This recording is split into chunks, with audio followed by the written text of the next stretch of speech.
ನಮಸ್ಕಾರ ಸ್ನೇಹಿತರೆ. ದಾನ ಅನ್ನೋದು ತುಂಬ ಶ್ರೇಷ್ಠವಾದದ್ದು. ನಾವು ಯಾವುದನ್ನು ದಾನ ಮಾಡ್ತೀವಿ ಅನ್ನೋದು ಮುಖ್ಯ ಅಲ್ಲ, ದಾನ ಅನ್ನೋದು ಮಾಡೋ ಮನಸ್ಸಿದೆಯಲ್ಲ ಅದು ಮುಖ್ಯ.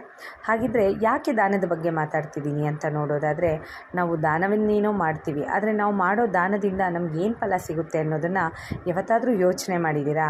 ಹಾಗಿದ್ದರೆ ಬನ್ನಿ, ಇವತ್ತಿನ ವಿಡಿಯೋದಲ್ಲಿ ಯಾವ ದಾನ ನೀಡಿದರೆ ಏನು ಫಲ ಸಿಗುತ್ತೆ ಅನ್ನೋದನ್ನು ತಿಳ್ಕೊಂಡು ಬರೋಣ. ಸ್ನೇಹಿತರೆ, ಅನ್ನದಾನ ಮಾಡೋದ್ರಿಂದ ದಾರಿದ್ರ್ಯ ನಾಶ ಆಗುತ್ತೆ, ಸಾಲಗಳು ತೀರುತ್ತೆ. ವಸ್ತ್ರದಾನ ಮಾಡೋದ್ರಿಂದ ಆಯುಸ್ಸು ಹೆಚ್ಚುತ್ತೆ.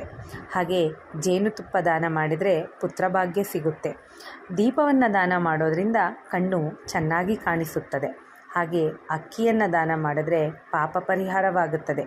ತುಪ್ಪವನ್ನು ದಾನ ಮಾಡೋದ್ರಿಂದ ಎಲ್ಲ ರೋಗಗಳು ನಿವಾರಣೆ ಆಗುತ್ತೆ. ಹಾಲನ್ನು ದಾನ ಮಾಡೋದ್ರಿಂದ ದುಃಖ ತೀರುತ್ತದೆ. ಎಷ್ಟೇ ದುಃಖ ಇದ್ದರೂ ನಮ್ಮ ಜೀವನದಲ್ಲಿ ದುಃಖ ತೀರಿ ಸಂತೋಷವನ್ನು ಕಾಣ್ತೀವಿ. ಹಾಗೆ ಹಣ್ಣುಗಳನ್ನು ದಾನ ಮಾಡೋದ್ರಿಂದ ಬುದ್ಧಿಸಿದ್ಧಿಯು ಲಭಿಸುತ್ತದೆ. ಬಂಗಾರವನ್ನು ದಾನ ಮಾಡೋದ್ರಿಂದ ಕುಟುಂಬದಲ್ಲಿ ಇರುವಂತಹ ದೋಷ, ಆರ್ಥಿಕ ಪರಿಸ್ಥಿತಿಗಳು ನಿವಾರಣೆಯಾಗುತ್ತೆ. ಬೆಳ್ಳಿಯನ್ನು ದಾನ ಮಾಡೋದ್ರಿಂದ ಮನಸ್ಸಿನಲ್ಲಿರುವಂತಹ ಚಿಂತೆ, ನಮ್ಮ ಕೆಟ್ಟ ಆಲೋಚನೆಗಳು ನೀಗುತ್ತೆ. ಹಾಗೆ ಹಸು, ಗೋವನ್ನು ಯಾವುದಾದ್ರೂ ದೇವಸ್ಥಾನಗಳಿಗೆ, ಮಠಗಳಿಗೆ ದಾನ ಮಾಡೋದ್ರಿಂದ ಋಷಿ, ದೇವರುಗಳು, ಪಿತೃಗಳಿಂದ ವಿಮೋಚನೆ ಅನ್ನೋದು ಸಿಗುತ್ತೆ.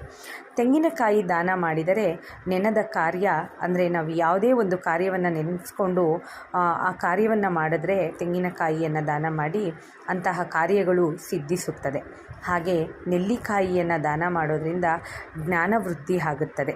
ನೋಡಿದ್ರ ಸ್ನೇಹಿತರೆ, ಇಷ್ಟೆಲ್ಲ ದಾನಗಳಿಂದ ನಮಗೆ ಎಷ್ಟು ಫಲಗಳಿದೆ ಅಂತ ಹೇಳಿ ನೋಡ್ಕೊಂಡು ಬಂದ್ರಲ್ವಾ? ಸಾಧ್ಯ ಆದರೆ ನಿಮಗೆ ಯಾವ ದಾನವನ್ನು ಮಾಡೋದಕ್ಕೆ ನಿಮ್ಮ ಶಕ್ತಿ ಇರುತ್ತೋ ಆ ದಾನವನ್ನು ಮಾಡಿ ನಿಮಗೆ ಅದರ ಫಲವನ್ನು ಪಡ್ಕೊಳ್ಳಿ ಅಂತ ಹೇಳ್ತಾ ಇವತ್ತಿನ ಒಂದು ವಿಡಿಯೋನ ಮುಗಿಸ್ತಿದ್ದೀನಿ ಸ್ನೇಹಿತರೆ. ಶುಭ ದಿನ.